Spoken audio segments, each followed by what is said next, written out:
Pronto, já estamos gravando. Então, primeiramente, muito bom dia, procurador Eduardo. É um prazer poder retomar a nossa conversa. Eu me chamo Clarissa, atuo como historiadora no Arquivo Público do Estado do Rio Grande do Sul e vou passar a leitura do nosso termo de esclarecimento. Esta entrevista faz parte do projeto Documentando a Experiência da Covid-19 no Rio Grande do Sul, desenvolvido no Arquivo Público do Estado, e tem como objetivo registrar o cotidiano e a experiência subjetiva e profissional relacionada à pandemia e ao isolamento social, e as formas como isso tem afetado a população sul-riograndense. Você tem liberdade para decidir se participará ou não, e poderá solicitar interrupção ou desistir a qualquer momento. Você pode autorizar a divulgação da sua identidade ou solicitar que ela seja omitida. O conteúdo da entrevista será utilizado para fins de pesquisa, educação e cultura e será divulgado na internet para que você e outras pessoas tenham acesso. Não há custos nem compensações financeiras pela participação. Caso você se sinta triste, cansado ou confuso, podemos parar a entrevista e, se for do seu desejo, retomar em outro momento. Se você não se sentir confortável para responder alguma pergunta, podemos passar para outra. Se for de seu interesse, poderá definir um prazo para o início da divulgação da entrevista. Você está esclarecido quanto aos objetivos da pesquisa e quanto à forma como a entrevista será feita? Sim, estou esclarecido. Você concorda que essa identidade seja revelada ou prefere que seja usado um pseudônimo? Concordo com a revelação da identidade. Você autoriza o uso das informações prestadas nessa entrevista para fins culturais, educacionais e de pesquisa, e que a mesma seja disponibilizada na internet? Autorizo. E você, por fim, autoriza que a sua imagem seja utilizada na divulgação do material? Autorizo. Bom, fazendo a conexão com a nossa conversa anterior, fica o registro de que houve uma queda de luz no prédio da Procuradoria-Geral do Estado no momento em que estávamos conversando e falávamos a respeito da interação entre a participação de setores da sociedade civil, universidades e empresas com o governo do Estado no combate à pandemia. Então, não sei se tu desejas retomar deste ponto, se tu gostaria de voltar a falar a respeito disso? Não, podemos retomar desse ponto. Bom, com relação à atuação da Procuradoria e especialmente no âmbito do enfrentamento pelo governo do Estado, foi então instituído o gabinete de crise, também o conselho de crise. No mesmo decreto, eu participei da elaboração do decreto, então essa foi uma das funções que, como procurador-geral, eu acabei então absorvendo de imediato, que era a redação dos atos normativos envolvendo o enfrentamento da pandemia. E com isso, no âmbito do gabinete de crise, ele é um órgão excepcional, um órgão criado para enfrentar a pandemia e composto por agentes públicos do Poder Executivo, desde o governador, presidido pelo governador, composto pelo vice-governador e alguns secretários, inclusive secretária da Saúde, e como uma forma também de ter um acesso mais amplo à sociedade civil, o gabinete de crise ele se reporta e leva informações e faz com uma periodicidade menor reuniões do chamado conselho de crise. E ali nós temos representação de diversos setores da sociedade. Então, foram ali convidados para participar reitores de universidades, temos ali presidentes de associações civis, desde sindicatos, algumas associações representativas de todos os setores da sociedade. De modo que ali nós possamos também ter as ideias que são externas, possamos também validar algumas tomadas de decisão que sejam necessárias de uma exposição prévia mais ampla. Ali nós ouvimos também as opiniões de diversos setores. Então, esse tem sido o formato e logo no início da pandemia, o gabinete de crise se reunia diariamente. Nós tínhamos uma reunião todos os dias. Normalmente, essa reunião era pela manhã, das 9 ao meio-dia, de segunda a sexta.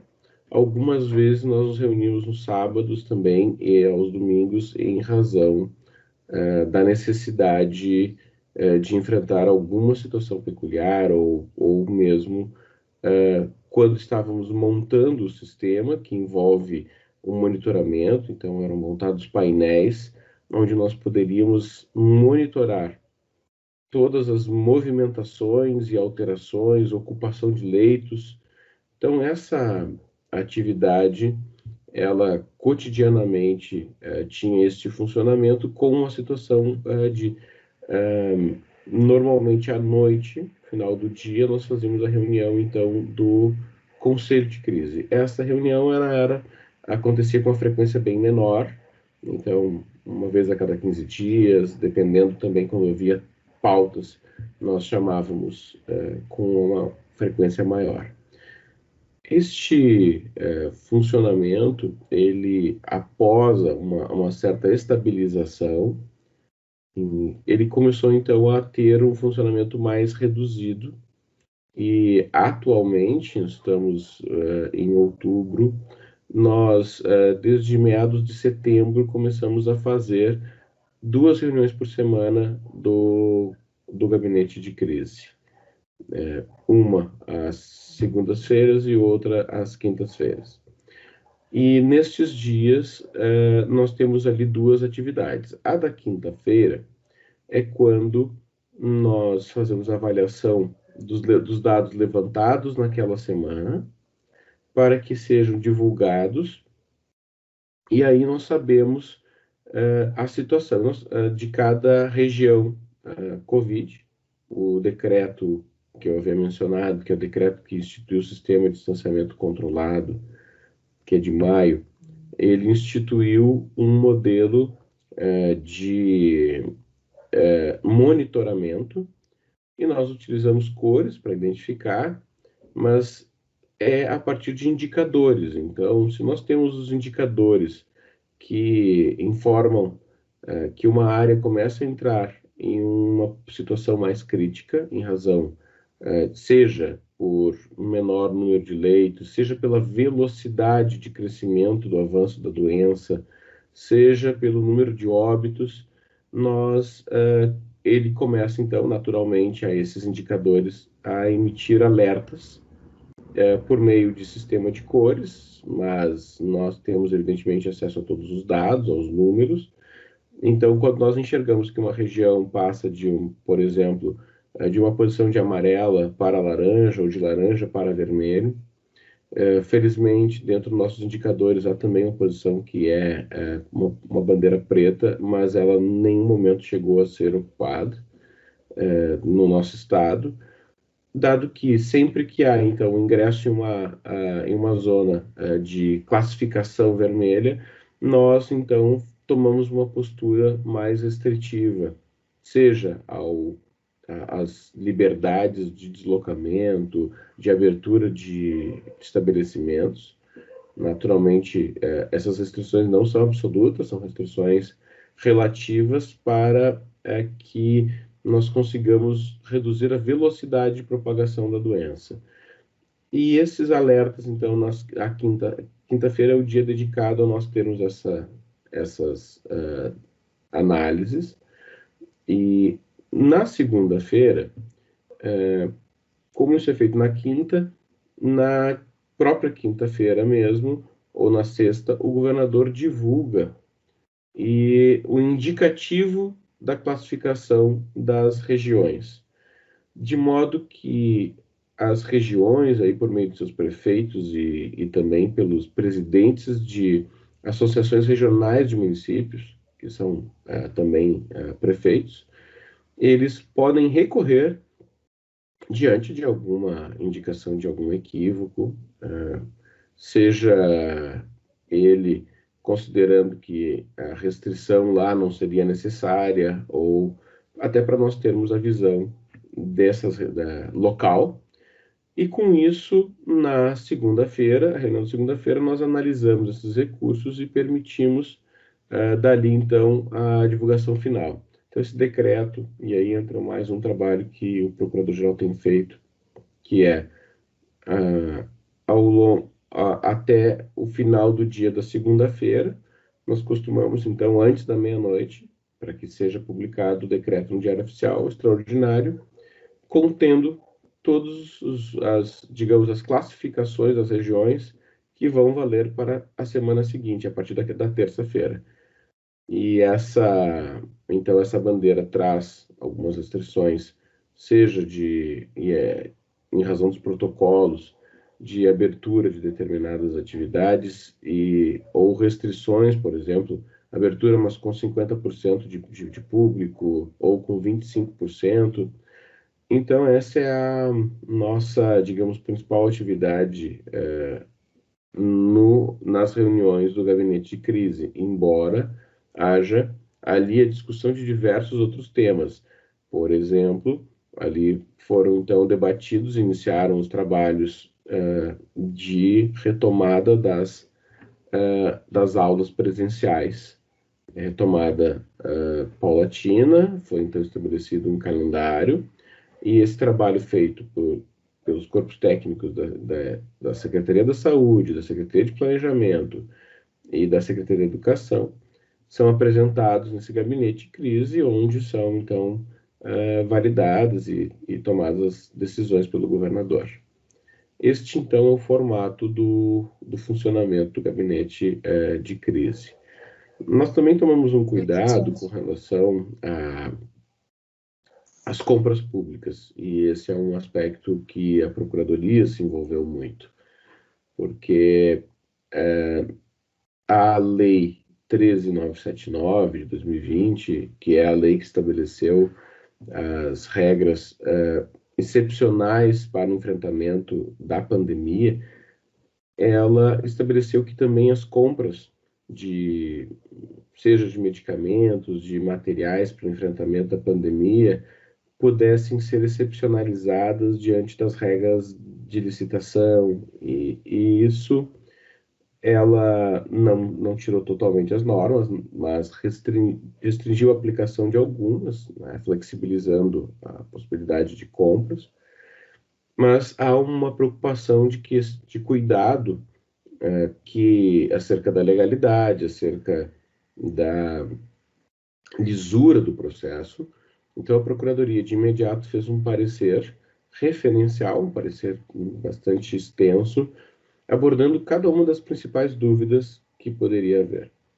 E, então, a partir disso, nós fomos então, fazendo outros pareceres pontuais, mas temos aquela aplicação e o cuidado da lisura de todo o processo de compras.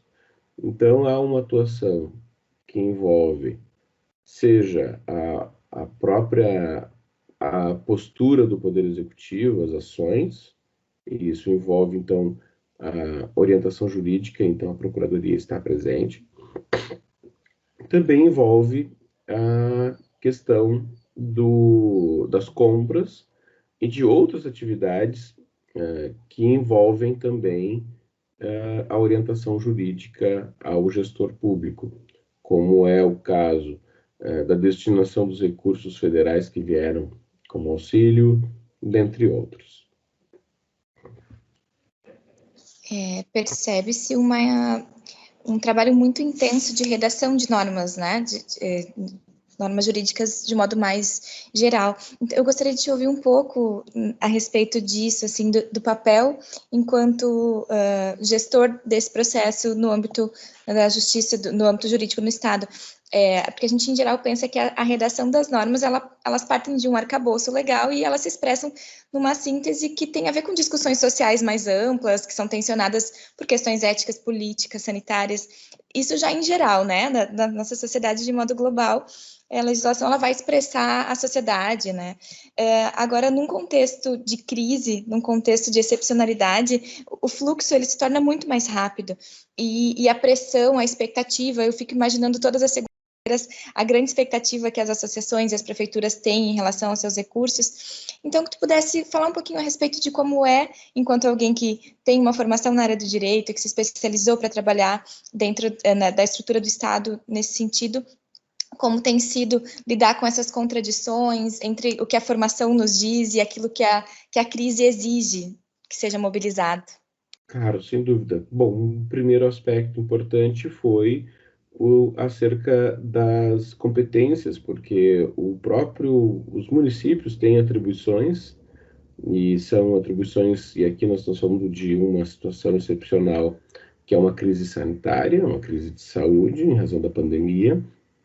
Então, nós tivemos um primeiro aspecto a enfrentar, se nós poderíamos, a partir de normas estaduais, compelir os municípios a realizar, a restringir, considerando que o Estado é um composto de municípios, então o que rege efetivamente a vida das pessoas é o local. Mas a nossa conclusão foi justamente que, diante da excepcionalidade e dos reflexos que uma postura de um município pode ter em outro, dado que nenhum destes tem autonomia plena em termos de subsistência no enfrentamento, ou seja, um município grande pode ter um hospital, mas esse hospital não está lá para ser deste município grande. Esse hospital está lá para ser regional, abarcando diversos outros municípios menores. E o sistema, então, funciona num modelo regionalizado e não na estrutura municipalista. E por essa razão, o Estado acabou, então, avocando para que as decisões fossem mais uniformes a partir de regiões, considerando que a região atenderia os leitos para os pacientes os habitantes daquela localidade.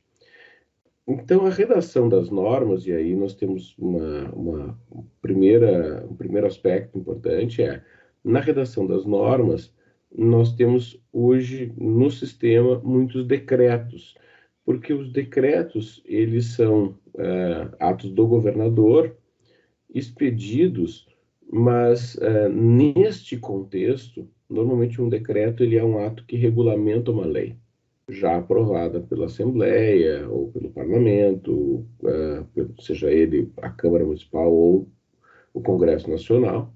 E essa norma, normalmente, ela tem uma restrição de atuação, porque ela é meramente regulamentar.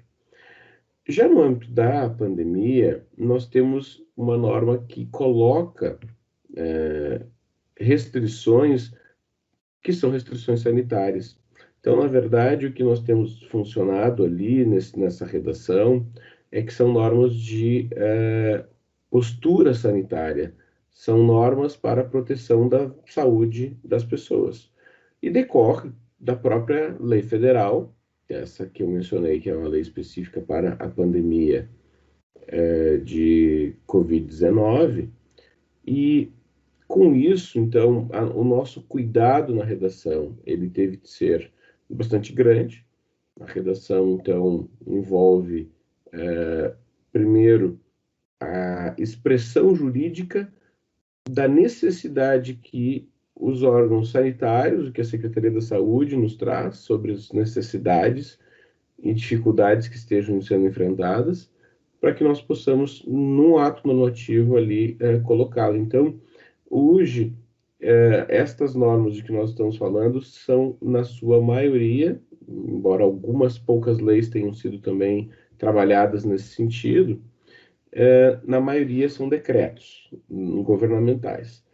Também orientamos a redação e especialmente aí mais no aspecto mesmo consultivo, a redação das portarias e resoluções que a Secretaria da Saúde e a Secretaria da Educação, por exemplo, tiveram de emitir nesse período. Então, eu diria que na redação nós tivemos uma situação completamente excepcional. Passamos a ter o exercício de uma atividade sanitária, né, de proteção à saúde da população a partir de decreto do governador, mas o governador utiliza o instrumento do gabinete de crise, onde ele colhe todas as informações necessárias, a orientação técnica, e a partir disso eu como procurador-geral e junto com a equipe da Procuradoria, nós então transformamos isso em um texto jurídico, de modo que possa ser observado. Então, muitas vezes, aquilo que se pretende fazer, um técnico, por exemplo, da área da saúde pretende fazer, não é possível juridicamente. Então, me cabe dizer que juridicamente aquilo não é possível, mas também procuramos construir o formato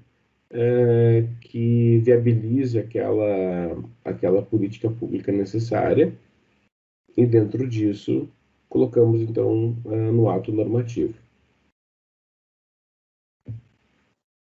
É possível dizer que um pouco mais de 6 meses após esse processo, os procedimentos foram entrando em um eixo?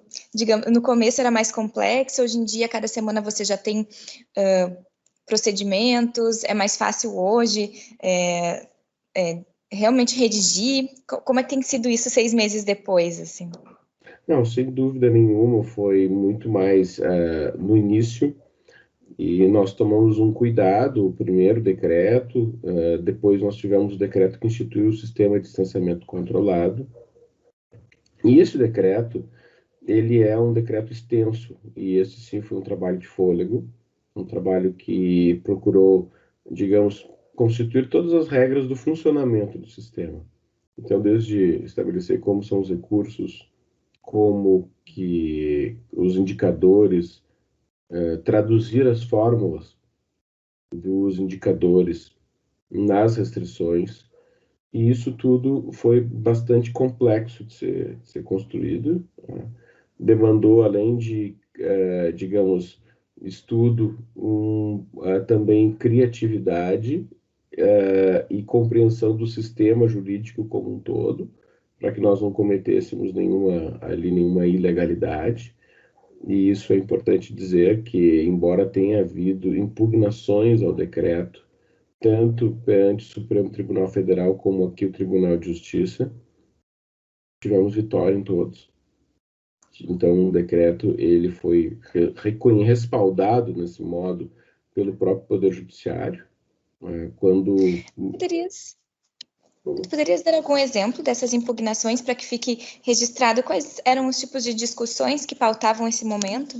Claro, uma delas foi junto ao Supremo Tribunal Federal, em que alguns deputados federais entendiam que não poderia o Estado determinar aos municípios como fazer o enfrentamento à pandemia.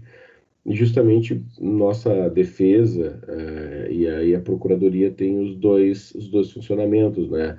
A Procuradoria-Geral do Estado, ela é um órgão de advocacia de Estado, então ela faz a consultoria jurídica e da administração pública e a defesa judicial. Então, no âmbito consultivo, nós orientamos que o sistema tivesse uma moldura, essa moldura foi então redigida por nós, a partir, como eu disse, das expressões do que eram colocados de necessidade e pelos órgãos técnicos. E no âmbito dessa defesa, nós dissemos justamente que o município não tem condições em algumas situações, então nós respeitamos os limites da liberdade deles em termos de autonomia, mas em algumas situações a autonomia deles vai ferir a preservação da saúde em outros municípios menores. Por exemplo, se um determinado município considerar que um hospital seja dele e não do sistema de saúde, ele vai naturalmente ter uma postura, ele vai considerar que certas vagas de leitos são dele, da população dele. E sendo que o Estado precisa ter uma compreensão maior, porque na verdade os recursos estaduais e federais que vão para esses órgãos e esses hospitais não consideram apenas o município, e sim a região. E por esse motivo, dentre outras questões técnicas, o Supremo não acatou essa proposição desses deputados. Outros municípios que, insatisfeitos também com as restrições, ajuizaram ações e nós, em defesa também, obtivemos êxito no âmbito do Tribunal de Justiça, por exemplo. E hoje nós temos essa, digamos, uma situação em que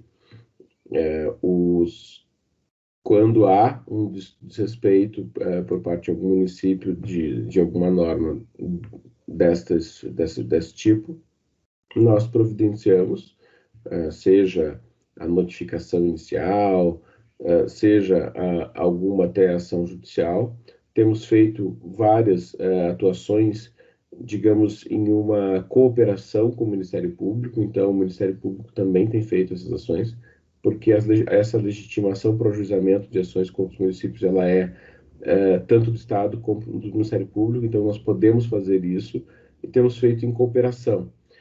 Então, dividimos, digamos, tarefas e tem tido muito êxito, tanto que hoje nós não temos, sempre que surge alguma situação dessas, nós ajuizamos, ou o Ministério Público ajuiza ação, ou a Procuradoria já do Estado, e temos tido 100% de êxito nessas ações até o presente momento. Nesse aspecto da relação com os municípios, o senhor acredita que a mudança do sistema, encarando a partir de determinado momento a cogestão, foi um avanço? Como tu avaliarias esse processo de mudança ao longo desses 6 meses do próprio sistema de distanciamento? Bom, sem dúvida nenhuma, foi um avanço.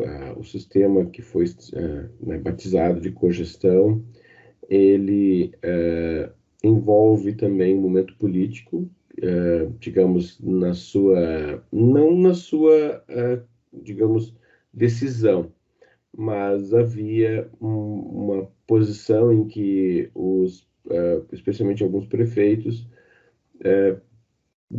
preferiam ter o sistema em que o Estado tomasse a decisão, para que eles pudessem dizer insatisfeito e dizer que não havia, a decisão não era dele. E isso, num contexto de pandemia, nas vésperas de uma eleição municipal que nós estamos, isso tinha um caldo, digamos, político muito grande e que não trazia uma preocupação com a saúde das pessoas. Então, o sistema de cogestão foi uma forma de envolver os municípios nas tomadas de decisão de modo maior e também compartilhar a responsabilidade com eles. E isso, por favor.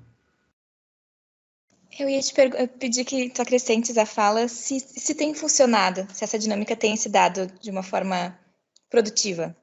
Claro, tem funcionado de modo bastante, primeiro, bastante útil, e em que os municípios, então, estabelecem os seus protocolos, têm a responsabilidade de monitorar os indicadores também, e, claro, o Estado segue fazendo esse monitoramento, e sempre que houver uma necessidade de intervenção maior, o Estado faz, mas tem funcionado, sim, de modo bastante importante, inclusive dividiu a responsabilidade, dado que cada gestor é eleito para isso, e também não houve nenhum tipo de exposição à saúde das pessoas. Então, nós temos observado que os indicadores não pioraram. E isso é bastante positivo. Isso nos traz, então, a compreensão de que, sim, tem sido exitoso o modelo. Fica explícito que a pandemia, ela traz para o bojo das discussões questões filosóficas do próprio direito que são mais de fundo, por exemplo, todas essas relativas ao direito de ir e vir, ao quanto o Estado deve ou não interferir na vida das pessoas, quais são os limites punitivos, né? Uma série de questões, assim. Essas discussões, no calor do momento da crise, foi possível desenvolvê-las no âmbito do gabinete mais a fundo, ou vocês precisaram confiar nos seus preceitos já anteriores e apenas tomar decisões rapidamente, tentar entender um pouquinho, não apenas como se expressa na norma, porque isso as pessoas no futuro elas vão poder pesquisar, né, os decretos em si, o texto legal, mas registrar um pouco por dentro do gabinete, como vocês tentaram lidar com essas tensões, que eu imagino que tenha sido bastante complexo? Claro.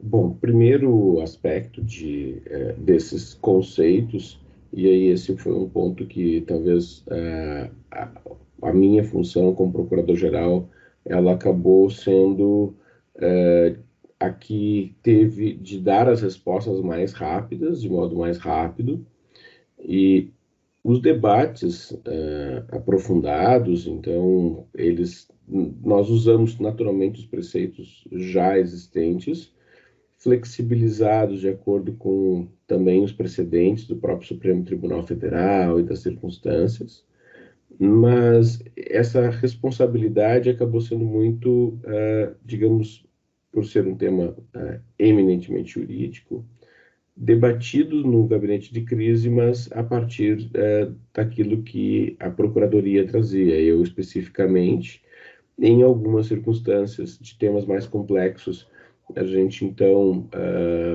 digamos, precisava de um pouco mais de tempo, talvez 1 ou 2 dias, para fazer um estudo mais aprofundado, mas nós chegamos assim a diversas conclusões e nesse aspecto houve uma sincronia muito grande, tanto na compreensão dos limites a partir daquilo que eu trazia como limite jurídico e a compreensão dos gestores, como da área da saúde ou da área da educação, e mesmo a gestão política do governo, de compreender que realmente eram aqueles os limites.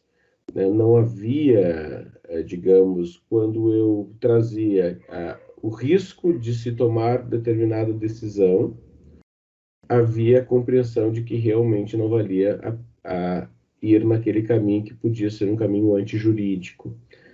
Então, eu diria que isso facilitou muito o trabalho. As decisões eram tomadas de um modo muito rápido, mas ninguém, digamos, tentou forçar um caminho absurdo. Quando eu dizia, olha, essa limitação aqui não é adequada, ou isto daqui, se não fizer, pode caracterizar uma omissão, todos tinham a compreensão da importância disso e não tentavam, né? Porque muitas vezes cada área tem uma ansiedade própria. Então, uma área mais técnica não compreende muitas vezes certos limites, certas limitações que possam haver e desejam que ali haja um poder maior do que há efetivamente. Então, o meu papel, ao mesmo tempo, era de dar instrumentos a partir dessas orientações jurídicas, mas também dar limites. E esse foi um desafio muito interessante, um desafio muito, eu diria, enriquecedor no sentido de aprendizado, mas não foi, digamos, algo que tenha testado limites de até onde se poderia ir, considerando que a moldura constitucional que eu trazia como sendo o nosso limitador, ela foi compreendida de modo bastante claro desde o início por todos. E, então, isso facilitou muito o trabalho.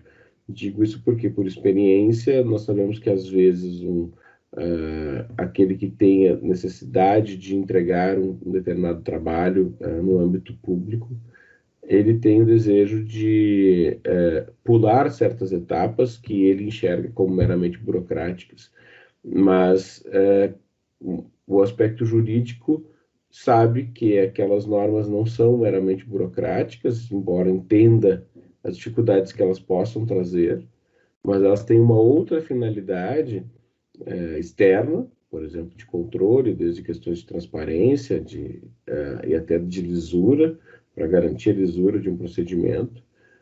Então, nós tínhamos de fazer esse diálogo constante, mas tivemos a felicidade de ter a compreensão de gestores muito sérios lidando com essa pandemia. Porque agora tu estás relatando e eu me recordo de que se hoje a incerteza é grande, em março era gigante, né? E eu lembro de alguns municípios atordoados com medo do que poderia acontecer, fazendo barricadas nas entradas do município, instaurando toque de recolher ou proibindo a circulação de pessoas idosas na rua. Naquele momento, tudo parecia fazer sentido, tanto o muito quanto o pouco, porque nós não tínhamos uma medida, né? E eu fico pensando que, ao fim e ao cabo, é no marco da norma jurídica em que tu vai acomodar essas questões todas, e fico imaginando se vocês debatiam esses exemplos que vinham do interior e se isso causou medo mesmo, né, em algum momento, ou se vocês tinham tranquilidade na equipe, se um pouco um lado subjetivo de como tu percebias isso, né? Se em algum momento, assim como para mim, em algum momento em abril eu tive muito medo, se isso aconteceu com vocês, se vocês partilhavam esses sentimentos enquanto gestores públicos. Sim, incertezas, sim, incertezas houve desde o primeiro momento. Realmente aconteceu muito de nós termos enxergado, digamos, tanto excessos, mas tivemos, digamos, a serenidade do enfrentamento, medo em momento algum tivemos, porque é algo que no âmbito da gestão se deve estar preparado para tomadas de decisões difíceis. Eu brinco que ser gestor público não é para fracos, não é para quem tem estômago fraco, precisa ter muita coragem, porque as decisões têm repercussões em diversas esferas, então não apenas emocional, mas também até mesmo jurídica, política e funcional, então de responsabilidades, até mesmo de âmbito penal. Então essa preocupação ela sempre esteve presente, por isso que eu comentei que o meu papel acabou sendo nesse aspecto muito reforçado, na medida em que os gestores não queriam cometer nenhuma ilegalidade. Então, o fato de eu estar trabalhando com gestores sérios me deu também muito esse conforto, e ao mesmo tempo queriam sempre ouvir quais os limites, tratavam, e eu entendo muito que o funcionamento jurídico é uma linguagem muito própria, e além de nós conhecermos a ciência, nós precisamos ser intérpretes. E eu precisava, então, entender o que efetivamente era desejado por um gestor de aspecto técnico, para ver qual forma de incluir isso dentro do sistema para a avaliação.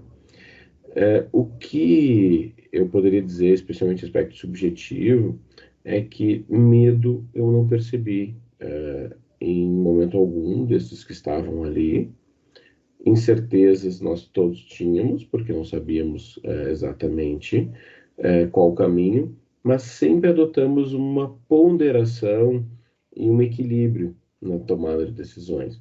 Então, quando nós vimos a questão das barricadas, nós tivemos, inclusive, um dos primeiros decretos que nós fizemos era proibir que os municípios limitassem o ingresso nas suas áreas, porque isso nós sabíamos, porque nós já tínhamos informações e algumas ideias a partir desses estudos prévios, né, de experiência do que estava acontecendo, óbvio, muito breve, muito também superficial, mas sabíamos que não era fechando fronteiras municipais que isso ia resolver.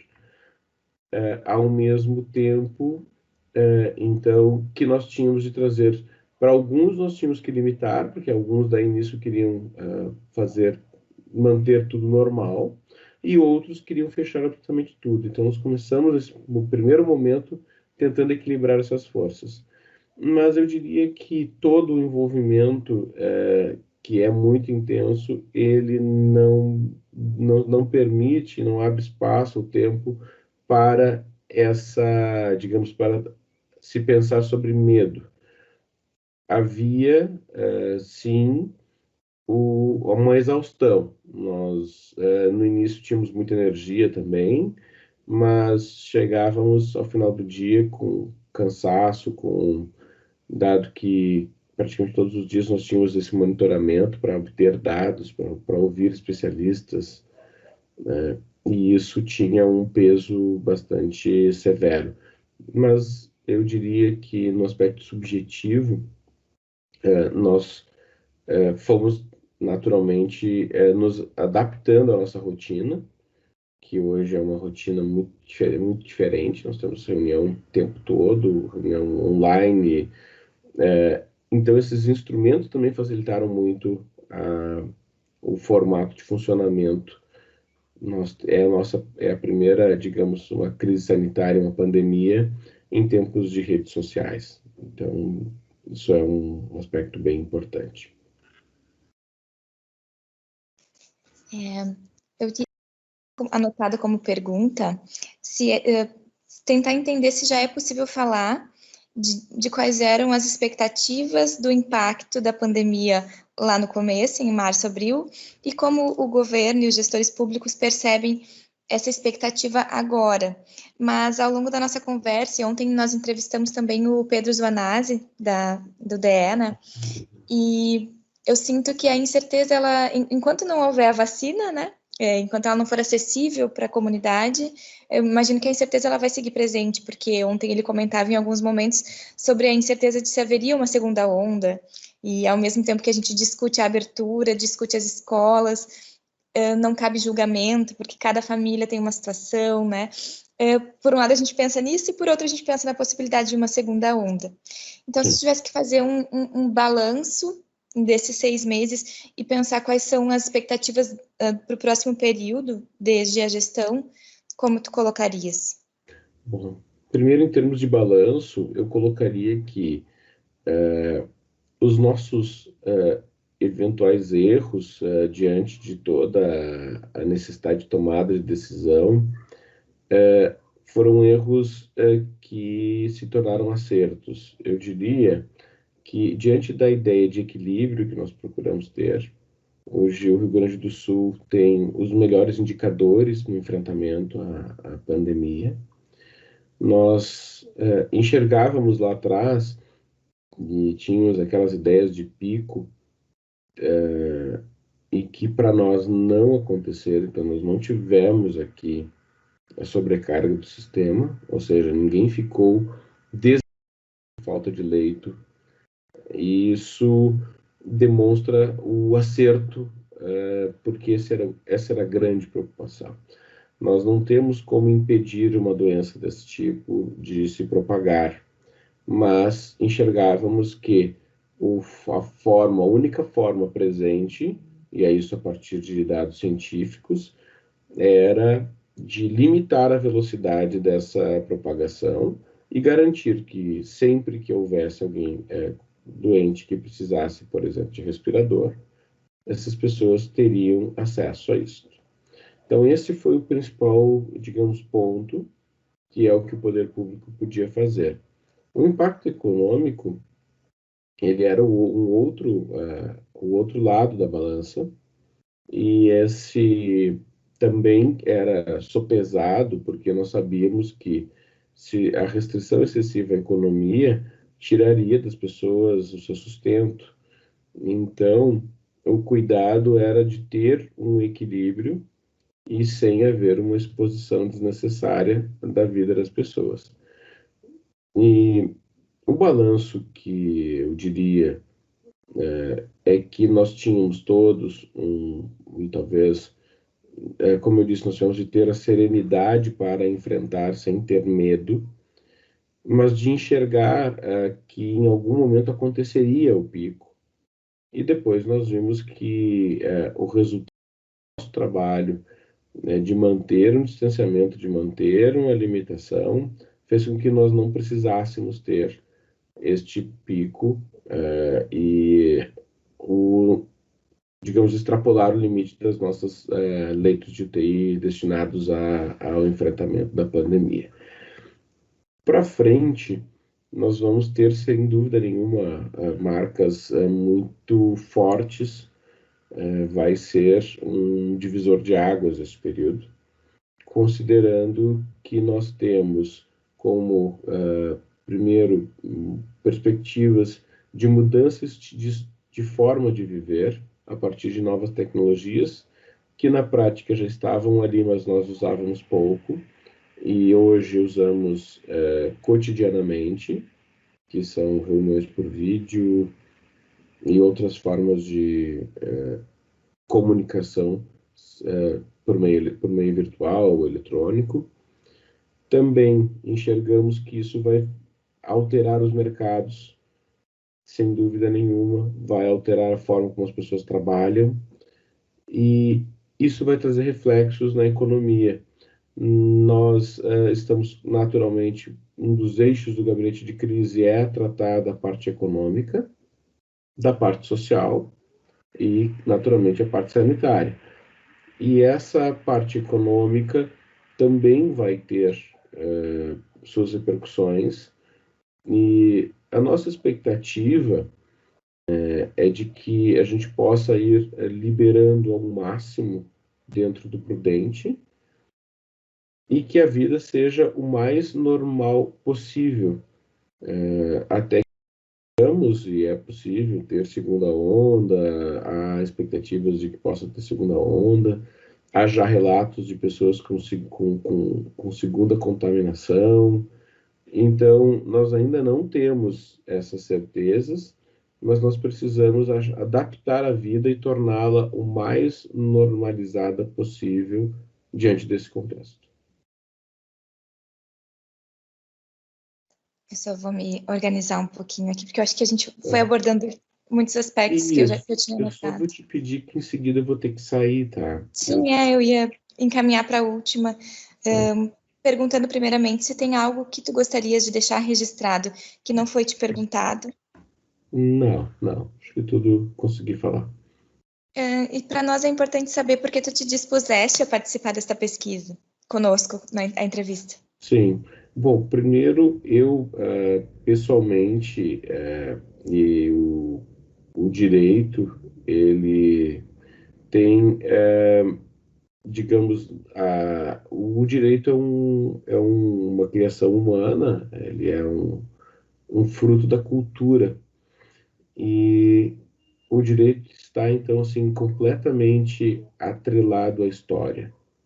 E eu, pessoalmente, sou digamos, um estudioso amador de história.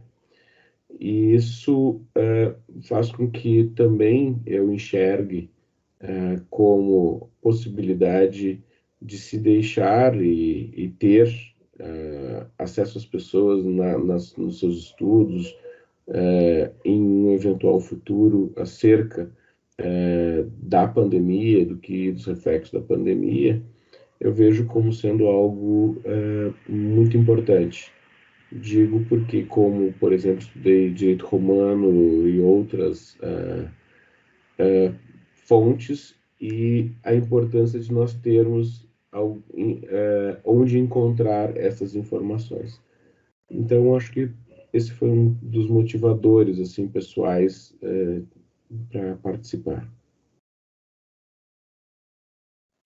Bom, chegando ao final, então, tu mantens a não exigência de um prazo mínimo para tornar o depoimento público? Podemos divulgá-lo assim que pudermos tratar? Isso, sem dúvida nenhuma. Então, tá bem. Então, eu encerro agradecendo muito a tua disponibilidade e deixo um pleito, já que tens a compreensão da importância dos registros para o futuro, né? Que nós possamos estar em contato e talvez o Arquivo Público do Estado contribuir, inclusive, para a preservação dos documentos produzidos no contexto da pandemia, não apenas as entrevistas, mas uma gama enorme, né, de documentos que têm sido produzidos nesse momento. Às vezes, nós nos fiamos de que as coisas estão nos sites, na internet, mas se não houver política pública para a preservação dos documentos nato-digitais, eles são efêmeros, né? Então, aproveito esse diálogo para que tenhas isso em mente e se em algum momento essas discussões surgirem junto ao gabinete, nós possamos ter parcerias para colaborar. Sem dúvida nenhuma, pode contar comigo. Então tá, Pedro. Muito obrigada, um abraço e até breve. Obrigado, até breve. Tchau, tchau.